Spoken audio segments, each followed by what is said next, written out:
Mr. Smith, go ahead. Well, there's always changes because the list is mobile. It's week to week, things change. You ain't married to anything until come playoff time. During the regular season, you got to generate interest. Let's go to number 5 on my list, please. Who do I have here? The Tampa Bay Buccaneers. Why? Because I got a quarterback in Tom Brady that's completing about 66% of his passes. I got a defense that's number 1 against the rush and number 3 in yards allowed. I got an offense that's got Leonard Fournette averaging over 4 yards a carry, Ronald Jones averaging over 5 yards a carry. I've got Mike Evans. I got Chris Godwin. I even got some dude named Scott Miller. And also I got Antonio Brown and Gronk. I'm sorry. I'm looking at the Tampa Bay Buccaneers making amends for that blowout loss to New Orleans. Definitely in the top 5. I got to give it to them. Let's go to number 4 on the list, please. Give it to me, y'all. The Los Angeles Rams. Why? Because even though you look at Jared Goff, and obviously he's had his troubles this week, Robert Woods has been playing well, Cooper Kupp is there. Obviously, I'm looking at their 3-headed monster running the football relatively effectively, but that's not the biggest thing. This team is a top 2 defense in the league in points allowed, in yards allowed. Don't get me started with what we saw Jalen Ramsey do to the great DK Metcalf just a few days ago, and we know what they can do against the run as well. The Los Angeles Rams are one of the elite defenses in the National Football League with Sean McVay handling their offense. I'm sorry, I got to give love to the Los Angeles Rams. Let's go to number 3 on the list, please.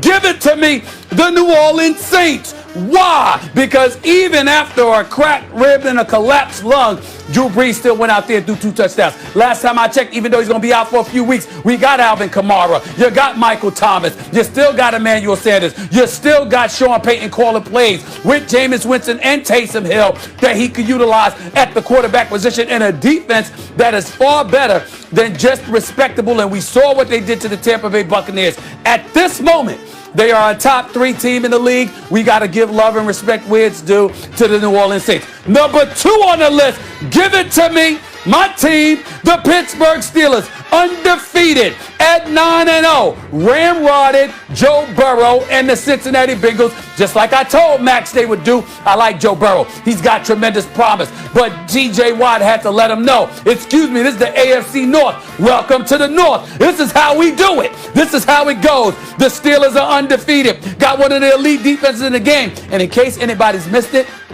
Big Ben Roethlisberger is playing like an MVP candidate in the National Football League. Even when COVID-19 has him quarantined for the week and he's missing practices, still shows out on the field and shows out. The Steelers, the only undefeated team in the National Football League, are number 2. Can't give him number 1, though, because it's still that dude, Patrick Mahomes, in Kansas City with the Kansas City Chiefs. There's still Tyreek Hill on the squad. There's still Travis Kelce on the squad. It's still McCole Hardman and Sammy Watkins. It's still Andy Reid and Eric Bieniemy calling plays with a respectable defense. We can't take the Kansas City Chiefs for granted and just summarily ignore them because of their greatness. We understand who they are. We understand that everybody has to go through them. You might have to go through the city of Pittsburgh, but to get to the promised land, you're going to have to go through the reigning, defending Super Bowl champions, who, by the way, are just cruising under the radar to some degree,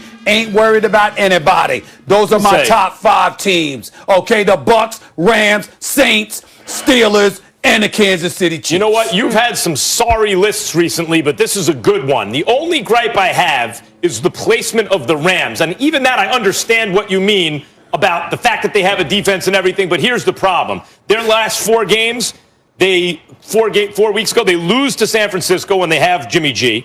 They beat Chicago in a tough, close game where Chicago really had no O-line play at all. They lose to Miami, starting a rookie quarterback. I know it was Tua, but still, he didn't put up big numbers or anything.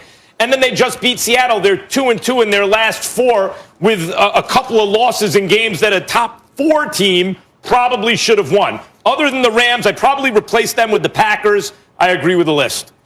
Oh.